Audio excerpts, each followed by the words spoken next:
Today's program is titled Cemetery Art, and is about the ornate and unexpected art in our local cemeteries.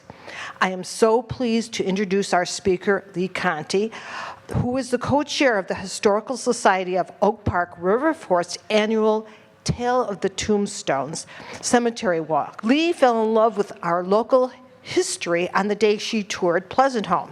She immediately volunteered to become a docent.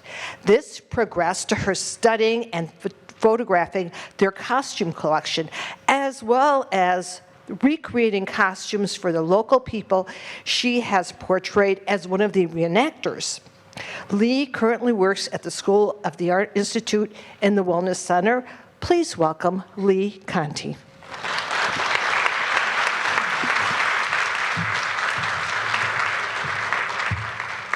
What better way is there to celebrate Halloween than to visit a cemetery? But we're not going to be looking for ghosts or scary headstones in this visit. Instead, we're going to be celebrating the hidden treasures within these sacred spaces. There's so much I wanted to show you. I took over 300 pictures. We don't have all day. So I'm going to share with you just a few of the beautiful, interesting, and what I thought were unusual monuments within these spaces. Now, I don't know about you, but when I enter the cemetery, I like to enter with reverence and respect. So welcome all art lovers, cemetery enthusiasts, tombstone tourists to Waldheim, Forest Home, and Concordia cemeteries in Forest Park, Illinois.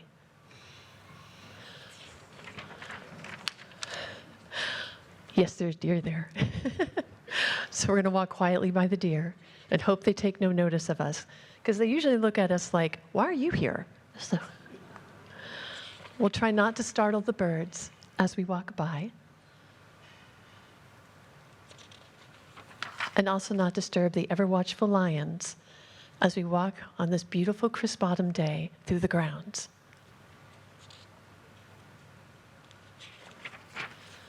In all three cemeteries, even with a quick glance around, you will see many statues poised in contemplative mourning. This was a very popular motif in the Victorian era, where statues depict somebody, usually dressed in flowing clothing, offering flowers to the departed. They are frozen in time, eternally mourning the loved one. Even Merlin, on the far end, holds vigil over the burial site of the United Ancient Order of Druids. Unfortunately, because most of these types of carvings were often something that was provided by local memorial companies, the hands who took stone to chisel were often very talented but unknown artists. Angels are also plentiful in memorial art, one of my favorites, and a continuing theme even today. They act as permanent attendants for the deceased, symbolizing continuous prayer and lamentation for the departed. Angels pictured here are just a few of the many representations you will find. These styles are reflective of Victorian, from the 1890s to about the 1900s, Art Nouveau, 1916 specifically, and mid-20th century, 1960. This is one of the angels I wanted to highlight. Just to give you an idea, this angel is a little taller than me. The details in the granite carving, even after all these years, are still so exquisite. If you look closely at the first image, you can see in the wings each feather was painstakingly carved. In the second image, even for stone, the drape of the clothing seems fluid, as though you could hear the soft rustle of fabric as it cascades down the stone steps. In the last image, look at the tiny details in the fingernails and the knuckle ridges in the angel's hand. Notice how delicate the manner the angel holds this flower. It feels as if you look away for a moment, the angel will open their hands and you will miss the bloom falling to the ground.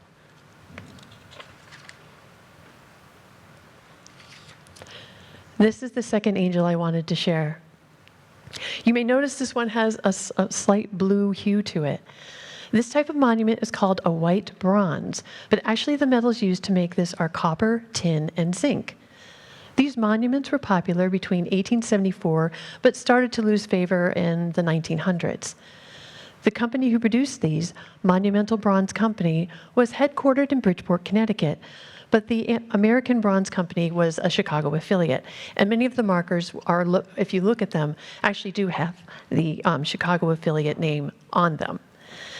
As quoted in their Chicago catalog, this statue is cast from a refined, non-corrosive metal.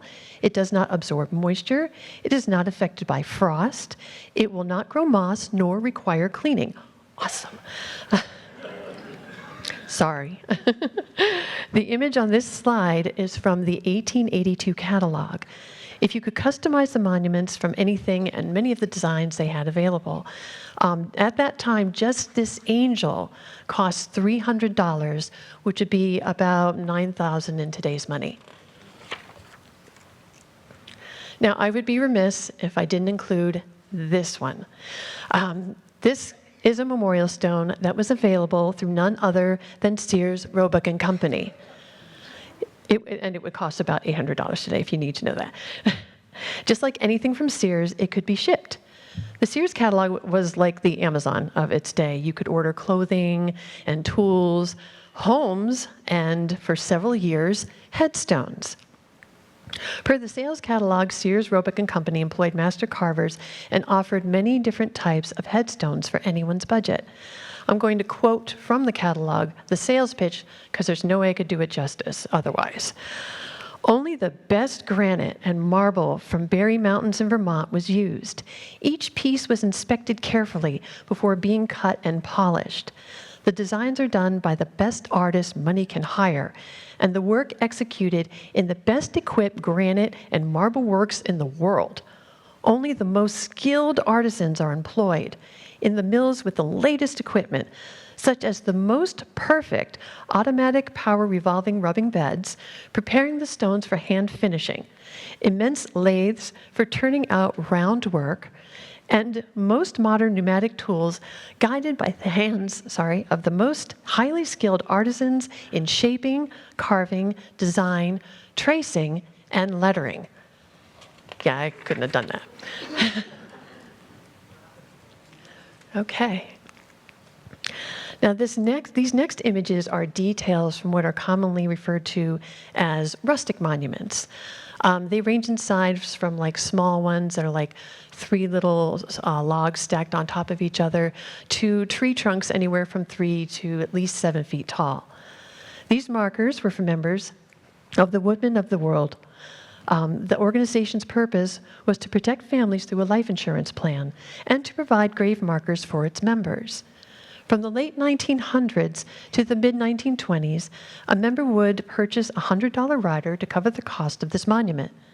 Many of these were carved by local monument makers, so they would look consistent in their style.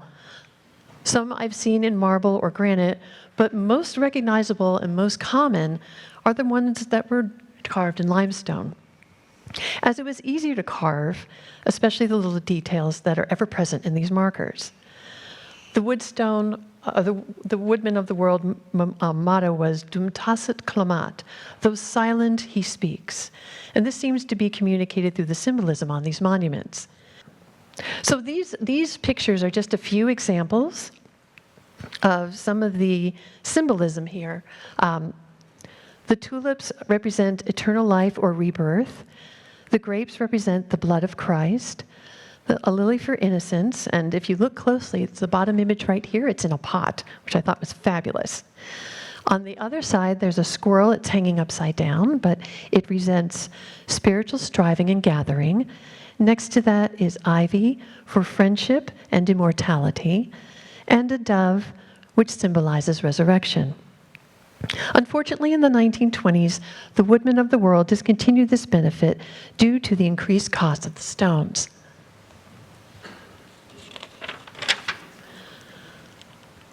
Another way to add a personal touch to a memorial stone was to have your loved one's likeness carved.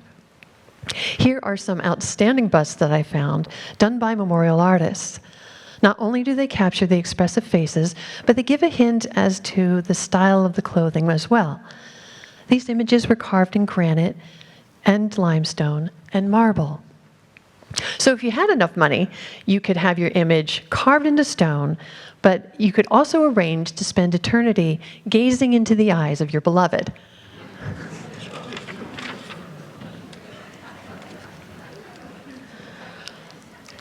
If you couldn't afford a bust, there was another way someone could preserve the memory of a loved one, and that was through porcelain portraits.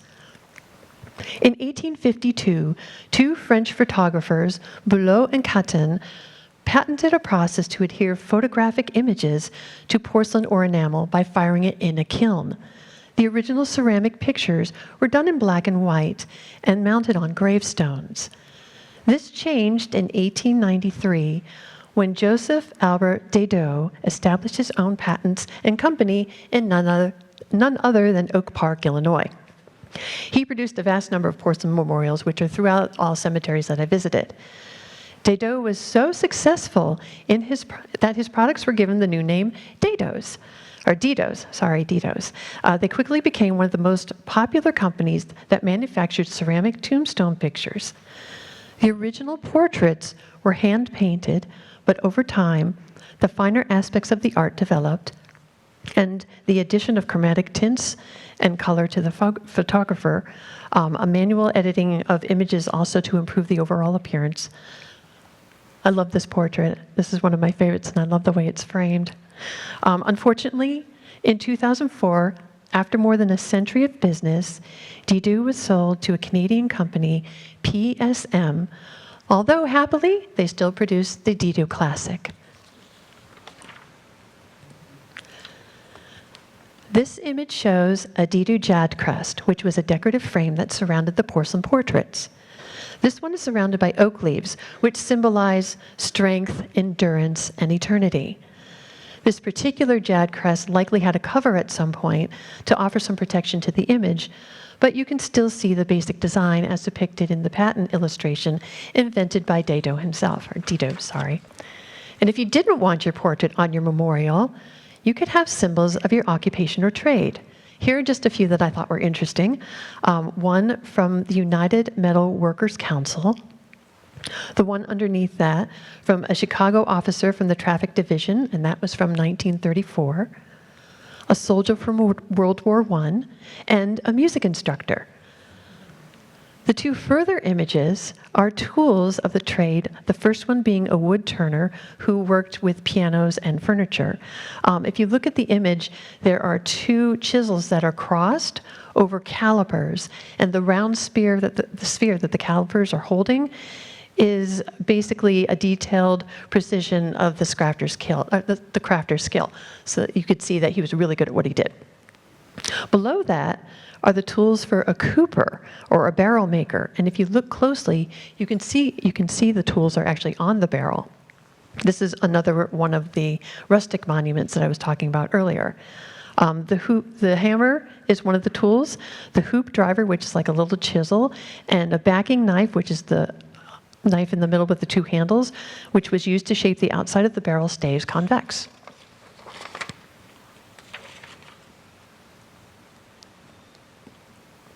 Here is a very special rustic monument for a captain in the Chicago Fire Department.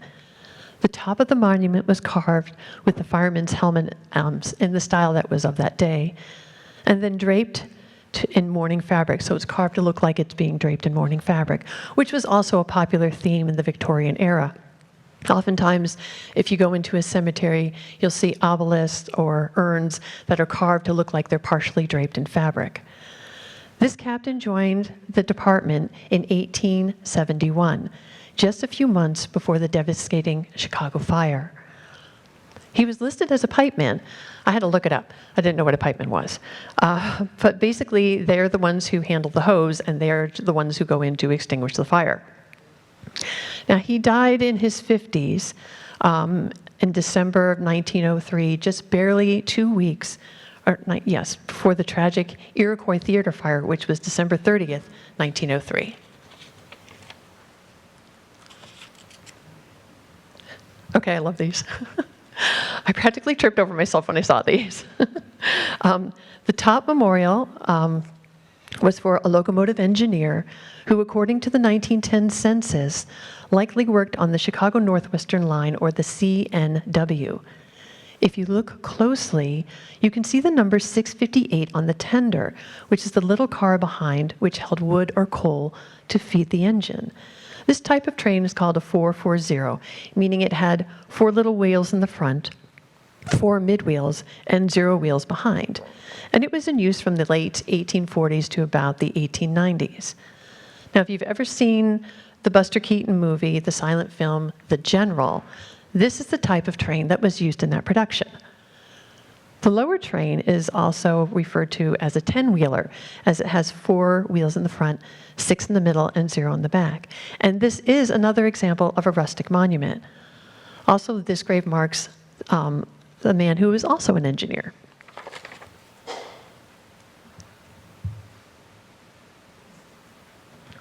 This monument was for Captain Peterson. According to the History of the Great Lakes website, I'll quote, "Captain Peterson was one of the best-known captains of the Great Lakes, having braved many of the worst storms during his career as captain, thereby showing his ability and skill in handling a vessel. For more than quarter of a century, he commanded the Winnewig, which was a fore and aft schooner with a record that would be difficult to surpass." Captain Peterson's monument has a lot of details carved into it. The anchor is resting on what looks like a wooden plank that has started to deteriorate. In the background, there's a broken rope hanging from a broken mast and a torn sail, which has the captain's name on it. If you look at the back of the monument, the anchor is held to the broken mast with a very sturdy and realistically looking carved chain.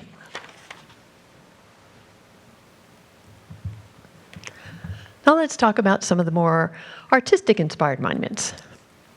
This mausoleum was designed by Selma O. Colby for her parents. Colby was a psychiatrist, but also had an interest in art. As you can see, she applied for a patent for this mausoleum design, but if you look closely at the patent, you can see in the original illustration, the door was rather simple and plain. Colby wanted a door with a figure on it, but was told the door's weight would require a division into double doors. According to the interview I saw with Colby, she would not be deterred and was advised to consult a sculptor. She picked Oscar Mortens, since he was a local artist, and the two worked together designing the mausoleum door. A little personal note for them, 2 years later, they were married. The picture in the corner is of Colby and Mortens in his studio.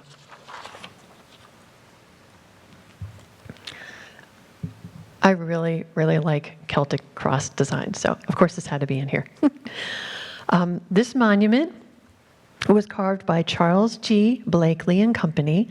Blake was born in Devonshire, England in 1866, and his family immigrated when he was 3 years old and settled in Rhode Island.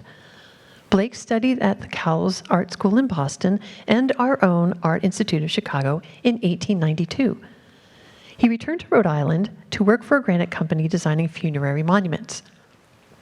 He moved back to Chicago in 1902 to open his own memorial monuments business and designed for some of the most area's prominent families like Marshall Field. But he was also forced into semi-retirement in 1926 because of heart trouble, and so for his health moved to St. Petersburg, Florida. There he started to paint in watercolors inspired by the flowers in the sea around him, and by 1935 he had completed 40 pictures, including the first fishing pier, the first streetcar, and the first primitive church. This image is one of the many watercolors he did, simply titled Central Yacht Basin.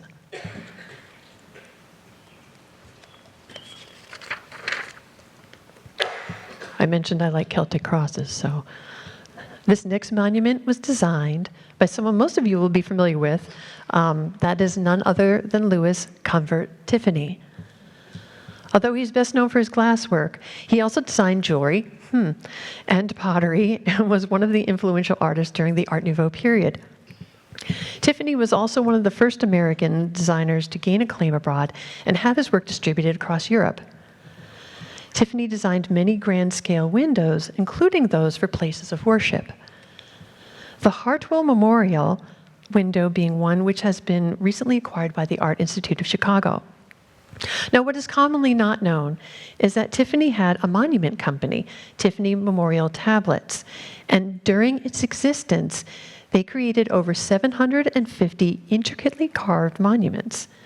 At least 600 of those are located in cemeteries along the Northeast, 60 of which are located in Greenwood Cemetery in Brooklyn, where Tiffany himself is buried. That Forest home has 2 of these. Is just so special. The images on this one, this is the upright headstone, and it has, and the detail is of the 2 slabs that are in front of the Celtic cross. You can see the grass was a little high that day, but on the lower side of the monument, you can see that it says Tiffany Studios with a copyright of 1900. This is the other Tiffany Studio monument that we have in Forest Home. It's quite tall. It sits on top of a small hill, so it's quite imposing when you come upon it. I find it interesting because it's a combination of Celtic knots on the back and then a stylized Art Deco Egyptian angel on the front. The angel appears to be wearing on its head the cloth of a pharaoh with a bird, wings open, perched on the crown, perched above the crown as on the forehead.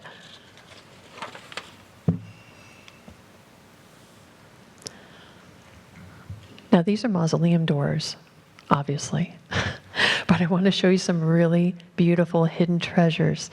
So let's peek through these intricate doors to reveal what's inside. Okay, this is my favorite portrait. The outer glass frame is in the style of Art Nouveau, which was popular between 1890 and 1910, slowly falling out of favor by the First World War. Characteristics of Art Nouveau are fluid, curving lines, organic shapes, with an emphasis placed on the natural world. I've included a print from Alphonse Mucha, who is probably one of the most recognizable Art Nouveau artists, and also a detailed picture of the Hartwell Memorial window by Tiffany, so you can see the influences these 2 artists had in this memorial portrait. Stained glass portraits have been around since the Middle Ages and originally appeared on church windows to honor the patrons and their families. To get the images, the artist would paint the portrait on glass with a vitreous or glass paint and then fire it to make it more permanent. This image of the woman dressed in a Victorian blouse was likely painted from a photograph.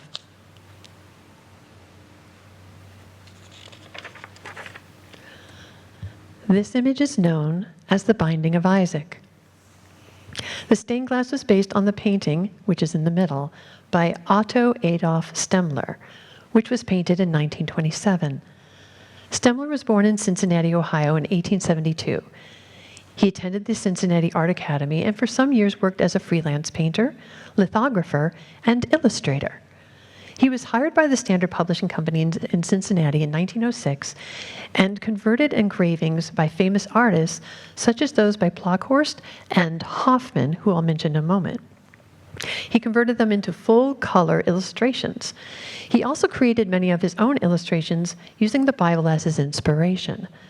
Stemmler remained in the employ of the Standard Publishing Company for nearly 40 years, until his retirement. Among his notable works are The Transfiguration, Jesus and the Nations, and Paul preaching at his home in Rome.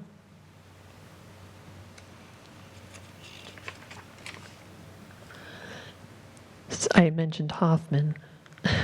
So here are 2 stained glass images inspired by the painting Christ in Gethsemane by Johann Michael Ferdinand Heinrich Hoffman. Hoffman was a student of Dusseldorf Academy of Art, and 4 of his most famous works are in the possession of the Riverside Church in New York: Christ and the Rich Young Ruler, Christ in Gethsemane, Christ in the Temple, and Christ's Image. Christ in Gethsemane was previously owned by John Zeal, an avid art collector, and according to the Heinrich Hoffman website, it was so treasured by him that it was the only object he saved from his home when it was destroyed in the 1906 San Francisco earthquake and subsequent fires. This and the other 3 paintings I mentioned were purchased by none other than John D. Rockefeller Jr. and donated to the Riverside Church in 1932.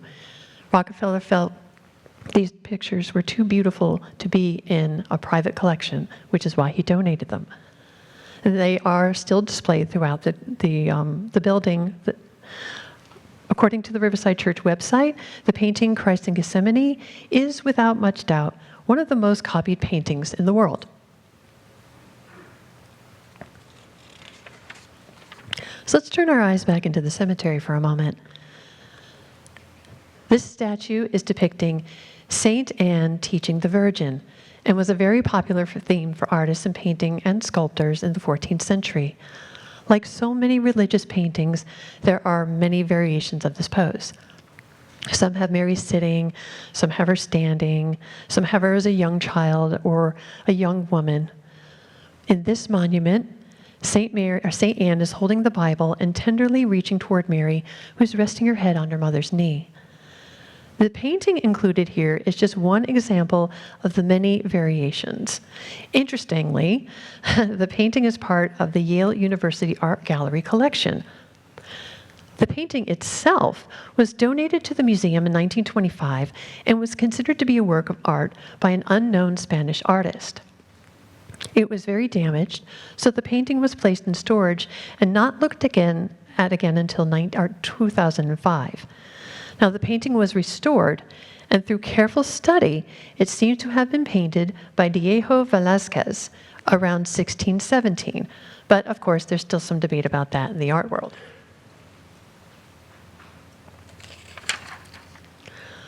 And now, from the famous to the unfortunately unknown, this is a life-size monument, and it is inspired by the painting Rock of Ages by Johannes Adam Simon Ortel.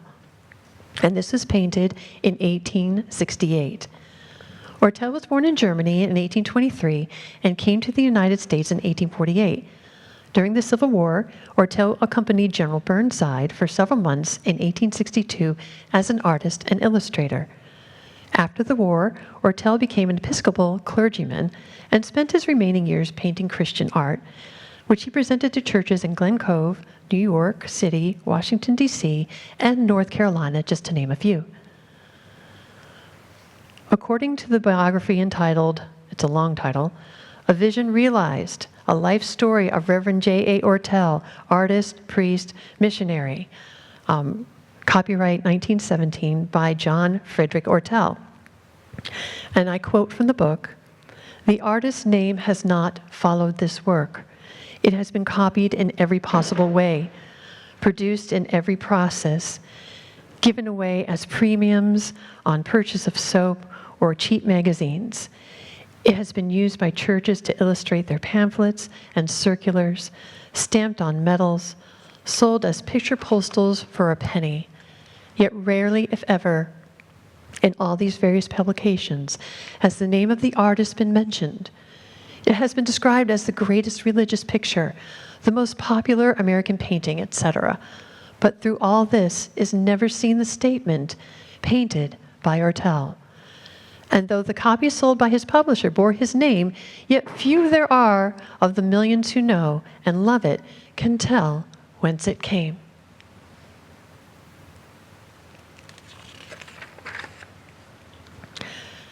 And finally, the Haymarket Martyrs Monument in Forest Home Cemetery.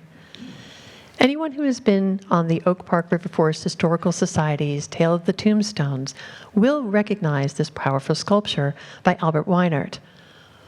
Weinert was born in Leipzig, Germany, and studied at the Royal Academy of Art and Applied Art, and then at the École des Beaux-Arts. In 1886, he emigrated to the United States, working first in San Francisco before moving to Chicago in 1892 to work on the World's Columbian Exposition, which was held the next year.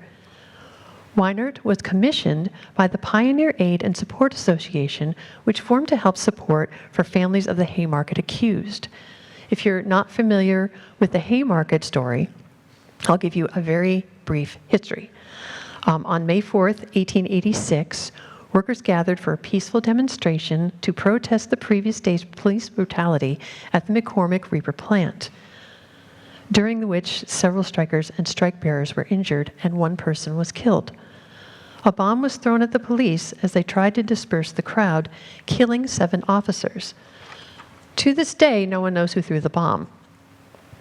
Even though there was scanty evidence, 8 people were tried and convicted for being responsible for the officers' deaths. 4 of them were hung November 11th, 1887, and 1 died in prison, all of whom are buried near the monument. In 1893, Governor Altgeld pardoned the remaining defendants. They were, among other things, striking in order to secure an 8-hour workday. Now, the Haymarket Martyrs Monument was dedicated in June 25th, 1893, and the ceremony was attended by over 8,000 people. Overall, the monument is 16 feet tall, with the image of a woman representing justice, placing a wreath on the head of a fallen worker. It was designated a national landmark in 1997, the only cemetery monument to have such a distinction. Even today, if you visit the monument, you'll find little tokens such as flowers or medals, and this is a way that people who visit are honoring the memory of those who fought for the rights of the working class.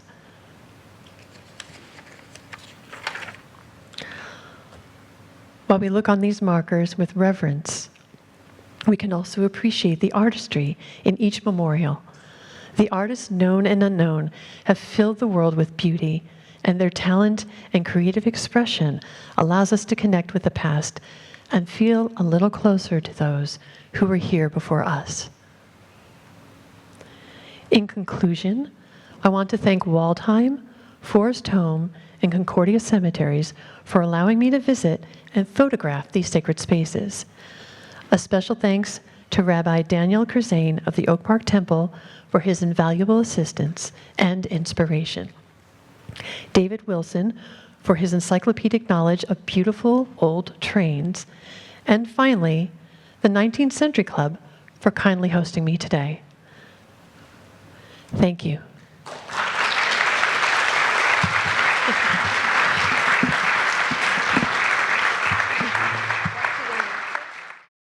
Do any of you have questions for Lee?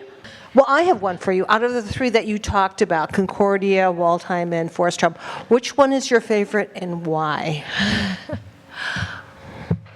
I like Waldheim because there's so many, the stones are really taken care of very well. There's like funding for that.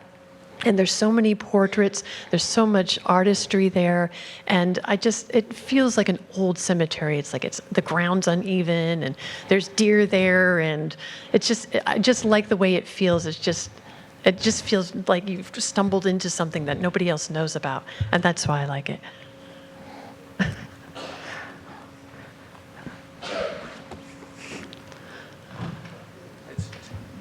Try not to. I just wondered how you became interested in this subject. It's not something every artist is interested in.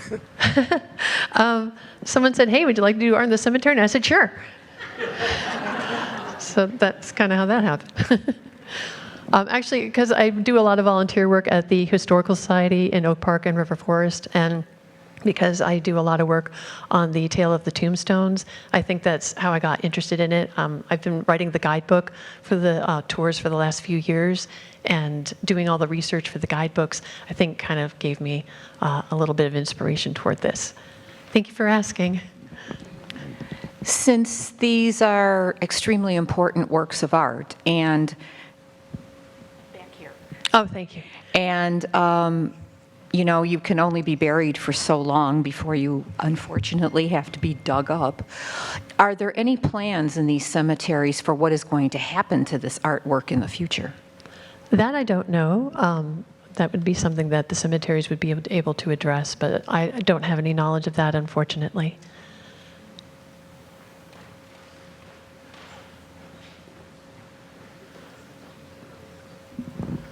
some of these individuals are obviously buried for a very long time.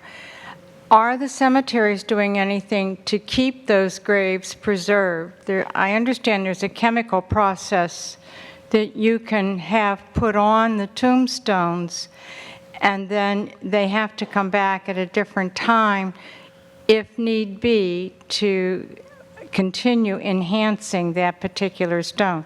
Do you know if that's going on in these cemeteries? I know that in Waldheim, they do a lot of preservation there, but I don't know the specifics of the preservation.